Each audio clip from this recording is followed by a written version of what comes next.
You're listening to Curiosity Invited with David Bryan here on LA Talk Radio.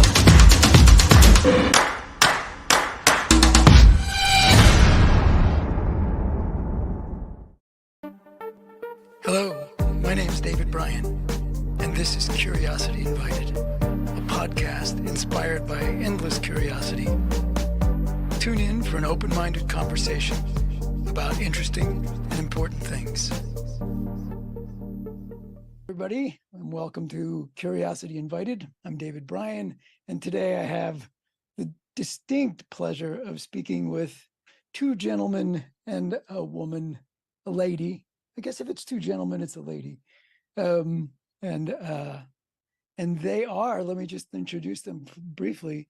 They are Ilarion Merkuliev, and I'll tell you a little something about him in a moment. George Pletnikov. Did I get that right, George? You did. Good. Thank you. Good. And Shay Sloan Clark. I met Shay when she was Shay Sloan, and now she is Shay Sloan Clark. And so welcome everybody, and thank you all three for giving up some time and being here. And so let me just say briefly what I know, and then I'm going to ask you guys to fill in. Ilarion Merkuliev. It's almost right. You have the X at the end is a soft guttural sound at the back of your neck, back of your throat. So Kuya. Merkuliev. Ilarion, also known as Larry, but I'd probably always call him Ilarion, is the founder of the Global Center for Indigenous Leadership and Lifeways. And Ilarion is a visionary behind the Wisdom Weavers of the World, which we will speak about, the project founder and the ongoing key speaker. Raised in a traditional Unangan, did I get that right? Unangan way. You might have heard them by the name that was given to them by the conqueror colonizers, the Aleut or Aleut, depending upon who's saying it. Ilarion received his Unangan name, Kuya. I think I got it right, at age 4, which is another thing I'm hoping to speak about. The name is given to one person in each lifetime amongst his people. Kuya means an arm extending out from the body, a carrier of ancient knowledge into modern times, a messenger. Today, he is living the legacy of his name. George Pletnikov was born and raised on St. George Island in Alaska. And I don't have much here about you, George. George, are you also Unangan? I am. You also, yeah. I And am. you are Unangan, and but you have this other piece of your history. Well, I hope we all speak about. You were a priest, an Orthodox priest for a number of years. And the other things I have is that I know about you is you have a degree in biology. So Yeah. and I don't know if you are still being a priest now. Yeah. So we'll find out in a moment. We'll find out in a moment. Let me just introduce Shay for a second. And Shay, you didn't send me your bio, so I will tell you. Shay, I know Shay because of her work in a nonprofit that is no more, called the Ojai Foundation, which was in Ojai, California, and we won't speak much about that because it's in the past. And currently, Shay is the interim executive director. Is that true? Of the Wisdom Weavers of the World, and she can say a little bit about what that's about. So, but let's just get right to that piece. So Alarian, I'm going to ask you, and really feel free, everybody feel free to jump in and, you know, participate. But what what is the wisdom weavers of the world, and why is the wisdom weavers of the world, and what is it about, and why did it get started, whether you started it or not? Okay, Angwan, Angwan. kanda kelam kasuda, tingunangan way, unangan asata kuya. I said, hello, my other self, which is the way we greet each other amongst the Unangan people. And I said, the morning tastes good. That's another way we greet each other every day. And I said that I am Unangan, which is Aleut, and we don't use that word because it's a word given to us by our former oppressors. We use Unangan, and I said my traditional name is Kuya. Yeah, I received that name when I was 4 years old by the last Kuya that was left alive amongst my people, Sergei Suvorov. And he gave me his name, and so we called each other Kuya. Now, the Wisdom Weavers is something that, you know, I was at a meeting at the Wild Foundation, and we're talking about what environmental groups do and all that kind of stuff. And I realized that, you know, we for 30 years, we have more, or for over 30 years, we have more environmental organizations around the world than ever before, than 30 years ago. And yet still the life support systems of Mother Earth is coming to the edge. And I wondered why and what I could do about it. And I thought, well, how about bringing elders from all over the world together? And so we did in Kauai in 2017. And we only asked the elders two questions. One, what is the state of the world as we see it now? And two, what must we be doing now? And so we did ceremonies in the morning every day from the different traditions that were there, and then talked during the day, and the results of which are encapsulated in a film that we produced from this gathering. And it was launched by Reuters worldwide in 2020 during Earth Day. And it was interpreted into 15 different languages, and we had 80,000 people that viewed that film the first day. So it was a good launch. And that film contains the messages from the elders for the world, and that's on our website, www.wisdomweavers.world. Yeah. I'll make sure, by the way, I'll make sure I put all that information about Wisdom Weavers in the link and the film posted so that people can access it and see where it is. But can I ask, okay, but why now? Right? I mean, so there's all these, why are you not simply, and I don't mean that in a bad way, another environmental organization? What's different? Well, what's different is that we're not an organization, but Say more.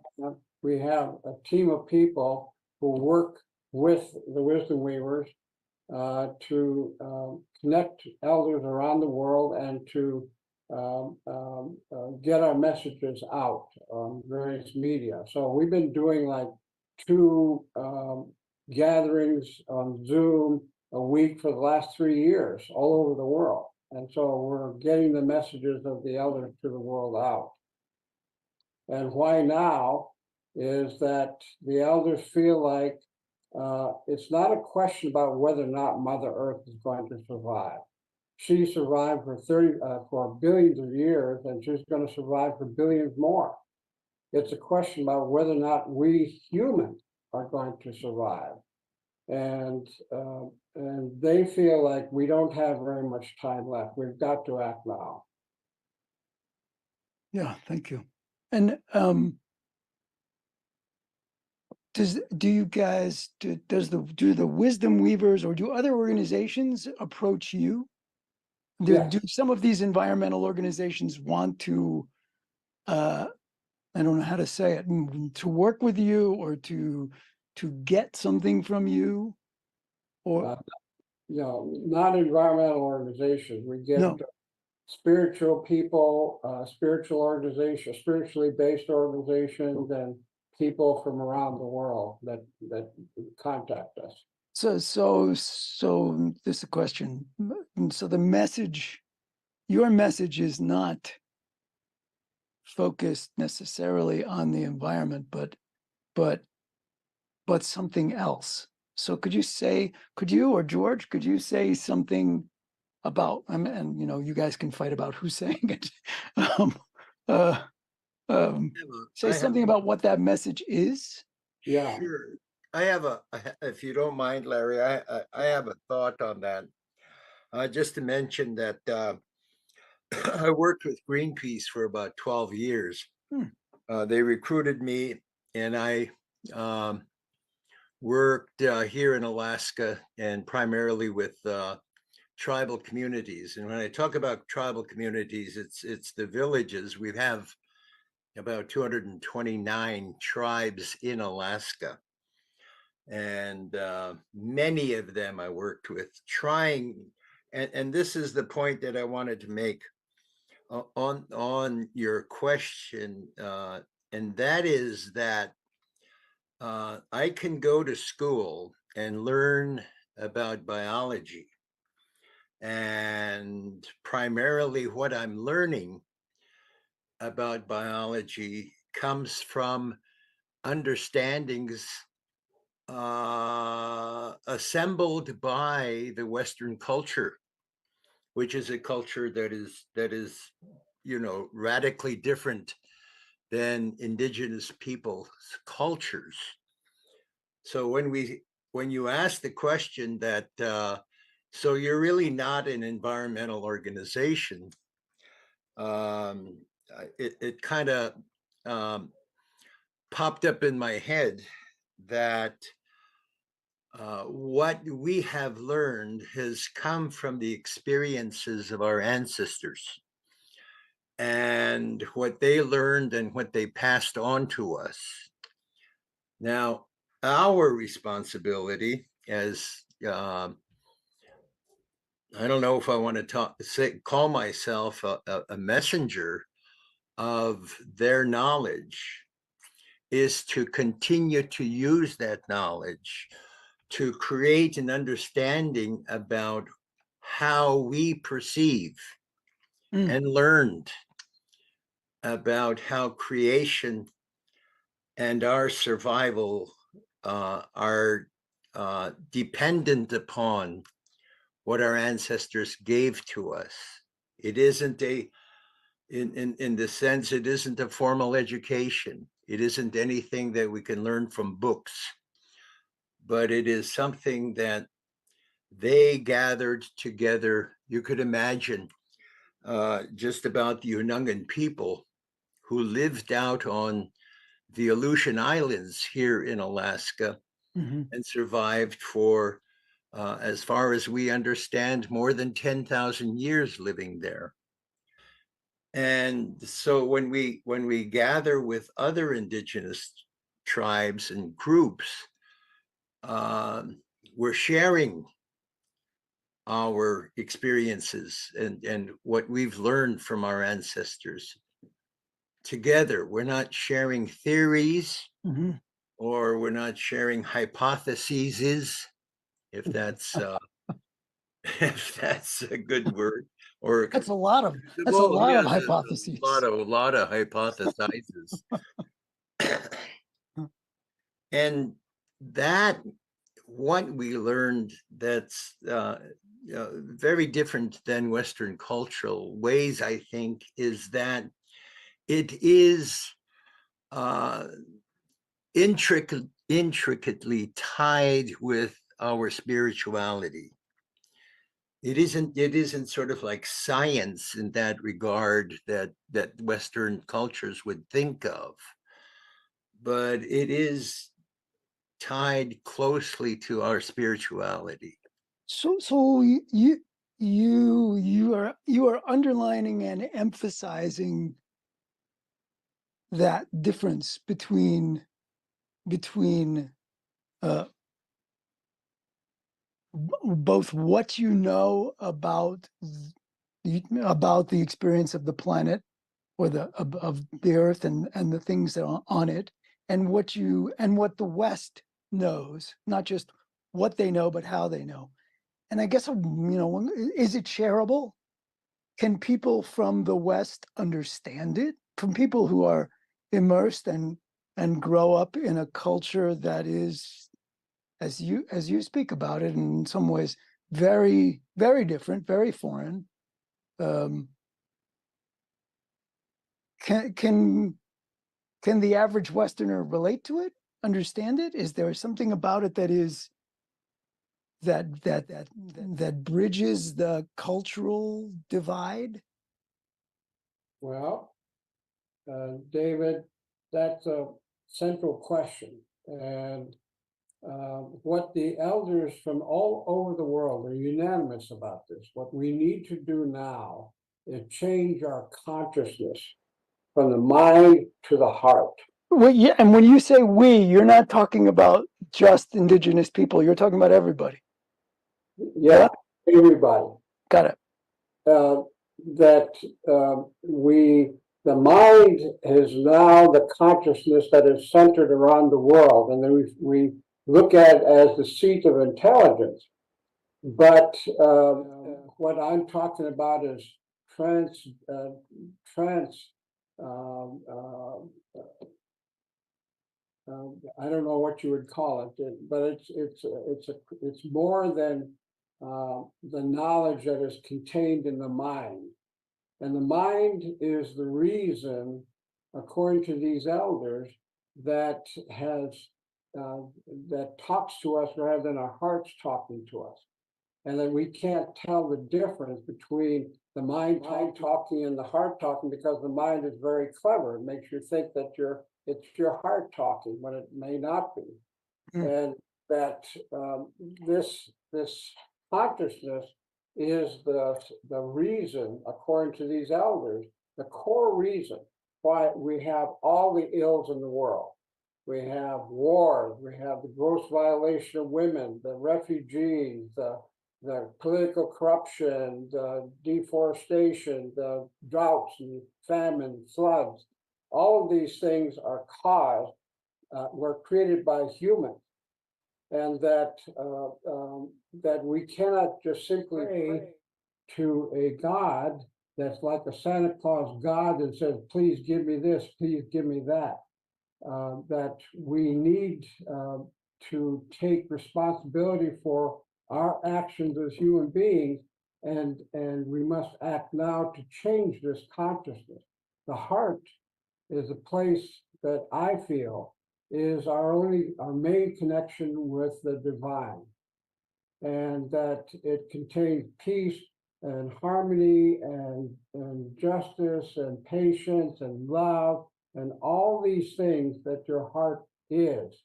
That your heart never tells you anything that is what is being told to people now through the mind, which is disconnected. And that the elders are saying that the disconnection that we are facing is that we have disconnected from our hearts. And when we disconnect from our hearts, it's easy to disconnect from anybody else, for everybody, and that including Mother Earth ultimately.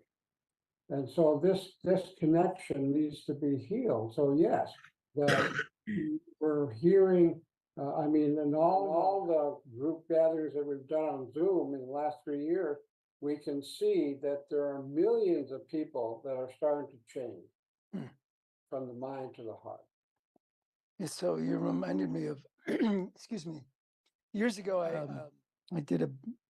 was working with a bunch of indigenous people from northern New York State. And there was this one wonderful guy, John Mohawk, since passed away. And I remember the first time I was speaking with him, and he said, we have to use, it was like this, we have to use our best minds. We must use our best minds. And at some point when I was more comfortable with him, I said, why? What is this?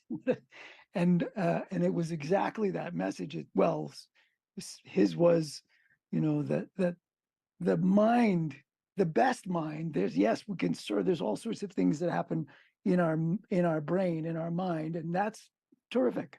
And then there's all sorts of things in our feelings and emotions, but unless we can pull those two things together and use our best mind, it's when those two things come together.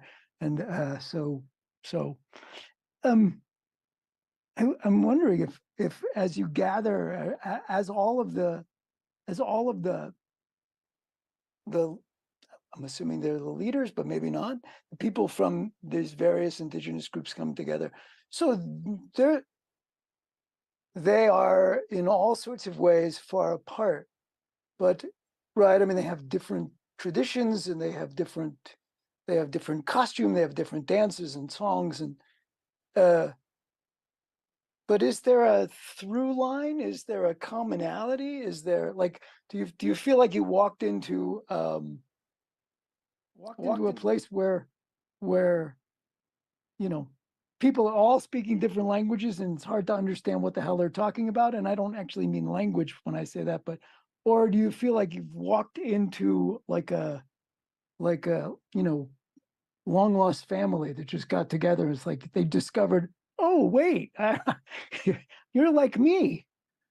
So I'm curious about how that works, because in we all know in the Western world, you travel to enough places, and I mean, even in the United States, right? You travel. I lived in California. I now live in Wyoming, and sure, there are some commonality, but there's also a lot of bridging to be done. And I'm wondering about that. Yeah, maybe I can answer, and then George and Shay, please wade in. I've gone to many places around the world, invited by indigenous people. I've gone to Patagonia to be with the Mapuche. I've been to Tarahumaras in northwestern Mexico. I've been to many, many different tribes. And, I'm invited to participate in their ceremonies. And when I do that, I don't know the language, and I don't know the customs, but it's all very familiar because we come from the same place of spirituality that George talked about. And I'm always welcome. Now, when I went down to Patagonia with the Mapuche people, they invited me to the ceremony that was led by the oldest woman in the world at that time. She was 126 years old, as far as people knew, because that's the first time and the last time that they found her age. She could have been older, and she was blind, and she only spoke her own language. And so all I could do was hold her hands and cry. I just felt like this tremendous wisdom and things that she has gone through. But this ceremony, I met 7 spiritual leaders from the Quechua and Amara people that came down by horseback for 2 weeks just to see me. And I said, wow, this must be really important. When we got to the ceremonial grounds there, sure enough, those 7 were standing there waiting for me. And they wanted to know what my name was, and how I got the name and what it meant. So I told them, and they said, they got together and they talked, and they came back excited and said, yeah, we have the same name, and it's given in exactly the same way, and it means exactly the same thing. This confirmed to them that that they were the go-betweens for our people and the people in Patagonia. Now, our people were sea people, and they said that our people came down by our kayaks, our ikyas, we call it, and they showed me a picture of a member of the tribe, and, and it was, I tell you, I could have, there would have been a twin on St. Paul Island for this guy that they took a picture of. And so they were go-betweens for our people and theirs, and for all of South America. And what we did was exchange various things. One of which we got from the Mapuche were healing songs and healing herbs, and from South America. And that's what we got before the entire Turtle Island, which is the U.S., Mexico, Central America, and South America. We used to have sophisticated exchange and trading protocol that existed during that time. And now some of the people are resurrecting this way. But yes, Yeah. when we go to somebody's place, we feel it. We know what they're doing, but can't understand the language.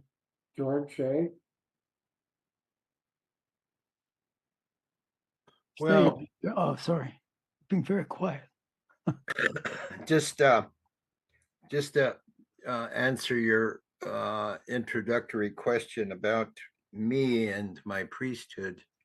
First of all, I am an alcoholic, and I'm recovering and have been for at least a decade. But I was ordained into the priesthood.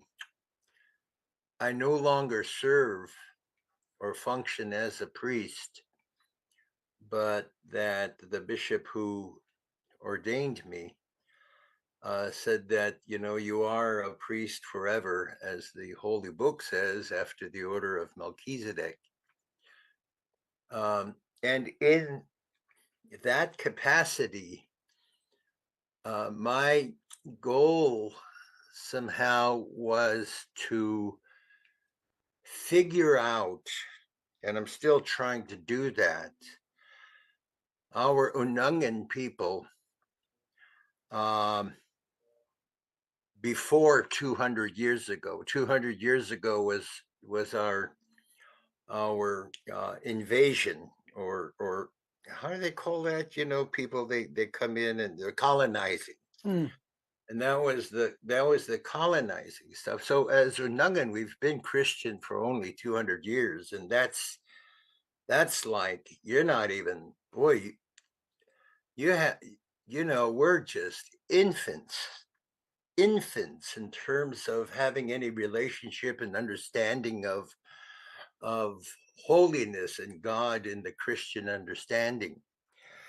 So how my thing is, how was our relationship with the Creator prior to being Christianized? And I think maybe that got me into some political trouble with the leaders, or some leaders of the church, because as my bishop who ordained me once told me, Father George, you're always talking about the Aleut.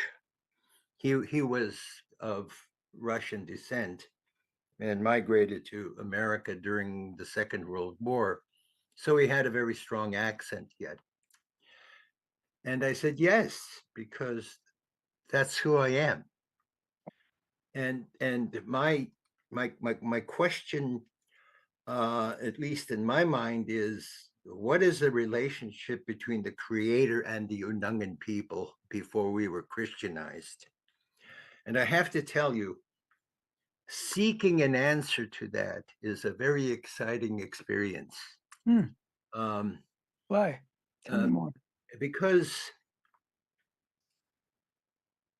I understand that my parents or my family,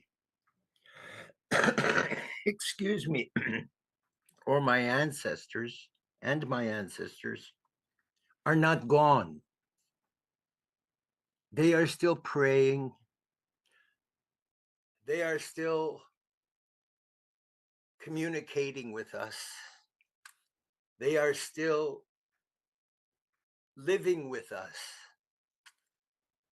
If we recognize and allow them to. It reminds me a little bit of what my Kuma said. My Kuma, I call him Kuma because he's the godfather of our oldest daughter. And we have a special relationship in that regard, Larry and I. I always go back to that, knowing it is one of the reasons why I love him so much. But I've debated a lot of things with Larry with my Kuma for I don't know, a long time. We just get into it. You should The sell thing tickets. that I talked about with him is, and I hear him say my heart as a special place that offers clarity in our lives and clarity of direction. But the heart is also the home of a hell of a lot of evil. Lots of evil. If you think about how just the example of the Holocaust, other examples of I was last year I read the Arctic Mirrors, this incredible book about migration from essentially Sweden over to the Bering Sea and how the indigenous people were treated, and how our people, based upon the history of the information in that book, how our people were treated. We had our own genocide and our own Holocaust when the colonizers, that's too nice of a word, but when they came over to Alaska. So it takes patience and quiet silence to listen not only to the not only in my condition, my situation, not only to the Holy Spirit, Jesus Christ, and the Trinity, but to our ancestors. And I'm not trying to say anything like I have a special telephone or a Zoom camera or anything like this with them. I don't. Well, that would have made you really popular if you did. That would make me really crazy. But it's kind of like that. Uh-huh. You listen. Yeah. You listen to amazing how people come to you, whether they come to you spiritually or mentally. When you think about them and think about what they offered to you, and how that enables you to find and seek possible solutions. One of the things that I got in trouble with Greenpeace, after a while, I went to conferences, and they like to do that, conferences and conferences and conferences.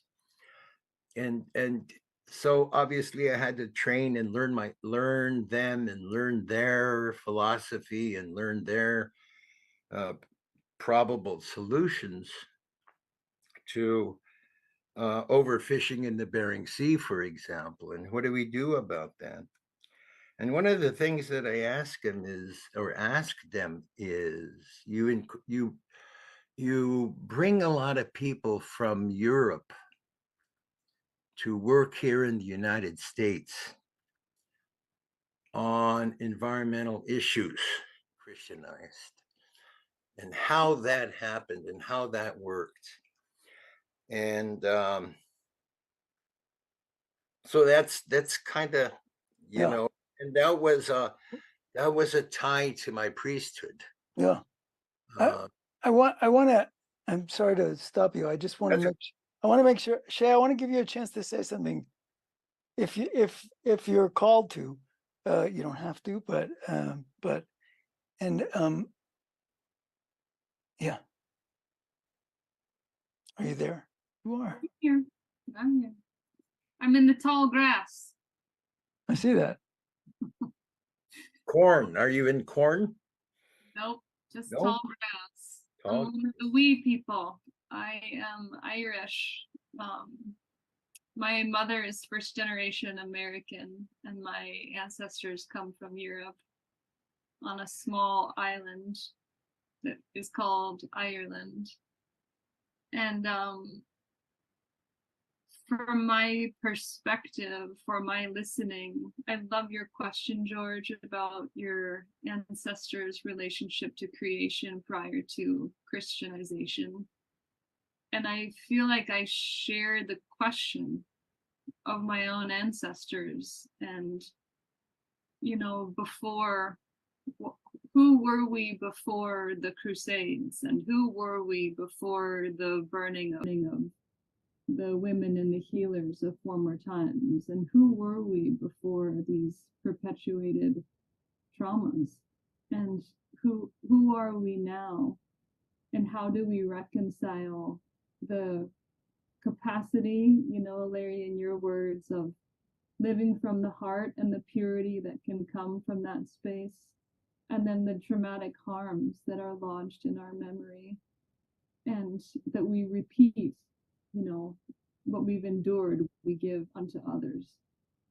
And so my role or my work here with these Valerian and George, these beautiful men, and the other elders in the council, is to support their efforts with their own peoples. And so that's my role. I'm working as the executive director, and I kind of do whatever's needed to help them be able to stay focused on their own work without the entanglements of the bureaucracy and the organizational requirements getting in the way, which, as we know, are superimposed on other ways of being. So I hold that role here.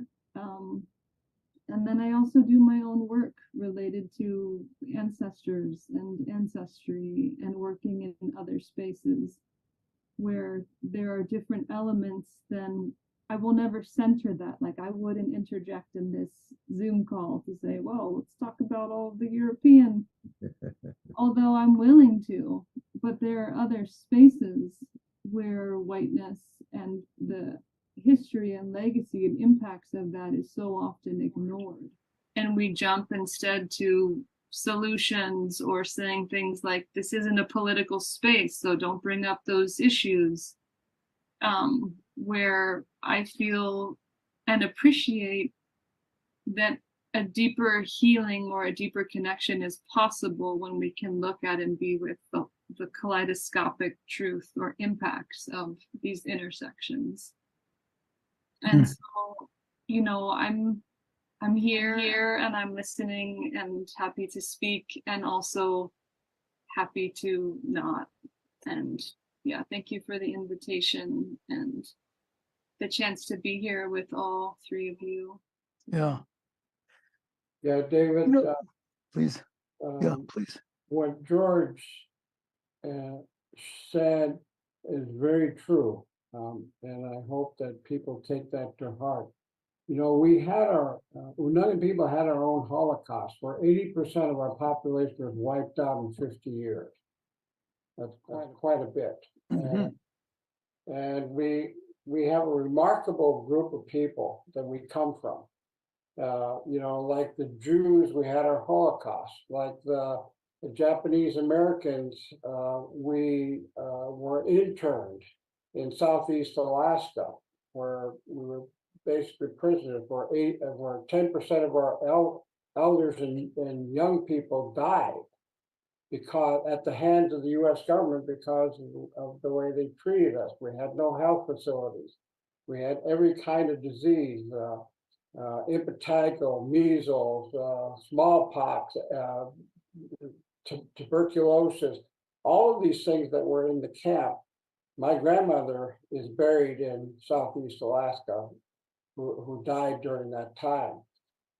And like the Black Americans, we were enslaved, and we didn't achieve our political independence until 1966. But yet we're still here after 10,000 years because of the inspiration of our people and the bravery and courage that they had to be able to live to this day.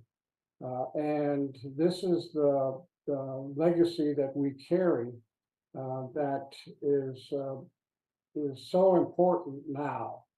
And if it wasn't for my people, I wouldn't have had the intelligence to call together elders. So I give them a great deal of credit. And we as human beings, every tradition that I've been to always prays and does ceremony for everybody in the world, not just their people. And they still do this to this day. They're praying for that our people will wake up to what we need to do now. Can we figure out how to recover the connection? It's not even a connection. The obvious, like, you know, you cut me, I bleed. I cut you, you bleed. Right? I mean, it's like there's so many ways in which we are the same. There's so many ways in which we are the same. We're fragile, much more fragile than so many other creatures. You know, we certainly don't know everything, but there's so many ways. And I think it's really important to try to wrestle with the challenges of our histories and our terrible histories, the terrible histories of interaction between whatever counts as the West and indigenous people. And I guess, you know, there's one of the things that's floating out there for me is, you know, the people you live with, the people you live among, right? I mean, your people, the Unongan, or I know I'm saying it wrong. Is there I don't mean uniformity like everybody's brainwashed. I mean, is there a widespread sort of embrace of traditional ways, or do you meet resistance among your own people? And how do you wrestle with that, or do you? George, why don't you start off?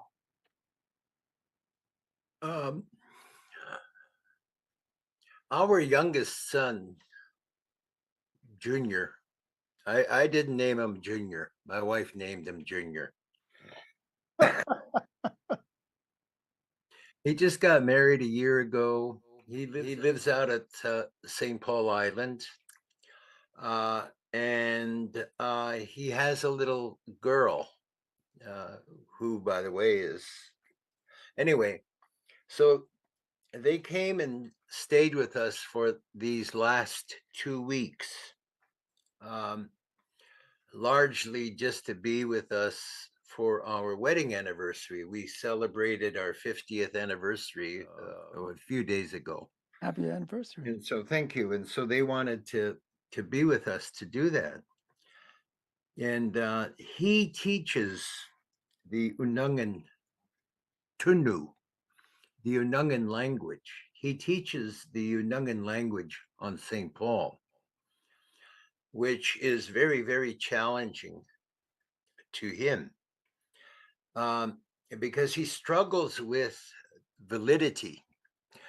And is this something that is going to have long lasting use or importance or whatever else term you want to throw at that? And he struggles with that. And we spoke about it briefly, he and I, and in relationship to our Unungan nation. One of the things that we did not and do not have is a written history or a written language as Unungan people. And so most of what we may know about our history is either told by some elders who, well, okay, they're going back 20 years. Oh, okay, they're going back 50 years.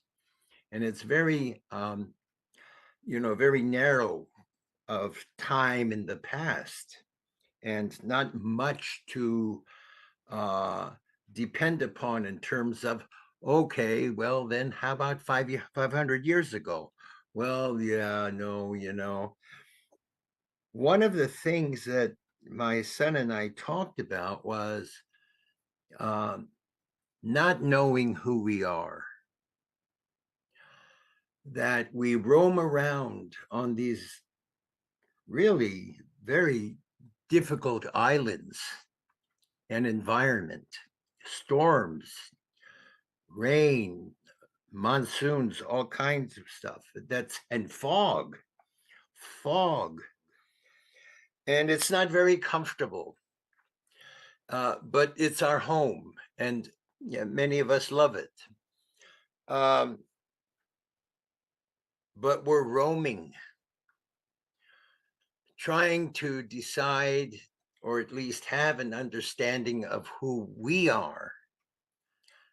Even to this day, most of the people will not call themselves Unungan. They call themselves Aleut. And here's a very interesting brief story on that.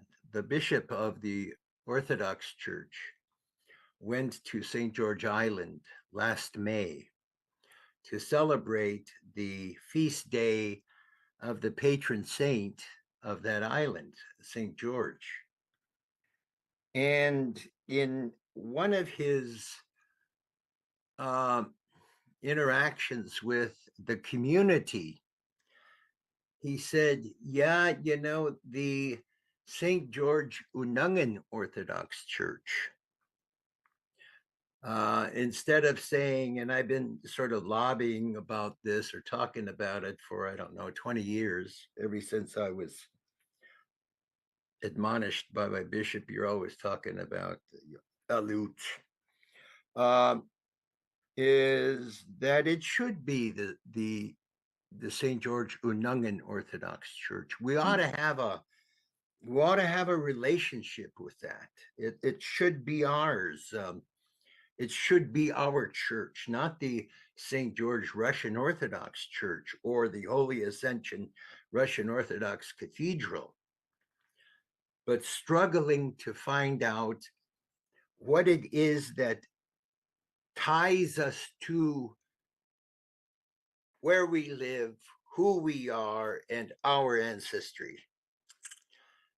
And because we don't have that relationship, you could understand that a lot of we were talking about how much evil there is in the heart, that, and of course in the mind, but that other problems befall us. Depression comes, suicide comes. So it's like everybody else's communities all over the world. But drug problems come, alcoholisms come, And now we have, I have one of these things, oh, hi, my baby. Yeah, wait, I have to answer it. Okay, what were you saying? Oh, okay. Well, wait, I got a very important message from Shay. I have to answer it now, Oh, you're doing theater. I thought you were really doing Not that. picking on Shay, I use an example. But we have so many very nice distractions Uh, that what is important to knowing who we are, well, that's in the past. mhm, And it has no value mhm, because, as you said, we have all kinds of these similarities.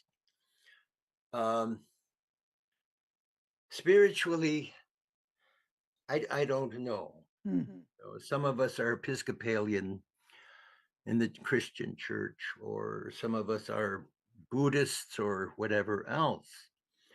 And we get an attachment to the ancestors and our people by spirituality in having that relationship. So, like everybody else, we struggle, and our young people struggle, Mm. and Yeah. um, trying to keep my son going is a struggle. Dad, I don't know what to do. I know I need to do this. I want to do this. I see the value of it. I understand. But I don't know what to do now. Should I just move? Should I just move down to our traditional homeland? George Jr. is doing one of the most important pieces of work that could be done amongst our people. And so I hope he decides to stay on St. Paul because he's invaluable for many reasons. Now, my name, Kuya, is not a name that anybody else remembers. They don't know or refuse to know or whatever that I was given the gift at 4 years old. And You say that again because Sergei you broke. Suvorov, Say that again because you broke up when you said you were given that name when you were 4 years old. Yeah. yeah. Okay. And by the last Kuyak that was left alive, Sergei Suvorov. And Sergei Suvorov was from a different island. And he knew that his time was coming to an end and he had to find the next Kuyak. And so he found me on St. Paul Island. I was born and raised in a way that I remember things that the written books don't have, that most of the elders have forgotten. And it's very hard because people say, oh, yeah, sure, you want to be this, want to be that. And I don't want to be the Kuya. I don't want to be. It's very difficult. It's very hard because the things that have to go through as Kuya is, it's like walking a fine line. It's easy to slip up on one side or the other. And when you do, I immediately get the responses back to me immediately. And so I have to be very careful in what I think and what I know and what I say. And George talks about silence. Silence is absolutely necessary for this connection to God. We call this the Great Spirit that lives in all things. And that this silence is not, it's silencing the mind. And so that you can feel clearly what your heart is telling you. And this is the message that we want to give to everybody, that you've got to be able to be in that silence. I mean, even all the villages in Alaska, 229 villages in Alaska, the most number of tribes in North America. in a single place. They, they are doing things without realizing why they're doing it. And that is that we talk more slowly. You hear George talk, he's very slow. We move slower. We act slower. What the people in the village are doing are slowing down enough to be able to hear Mother Earth. You're listening to Curiosity Invited with David Bryan here on LA Talk Radio.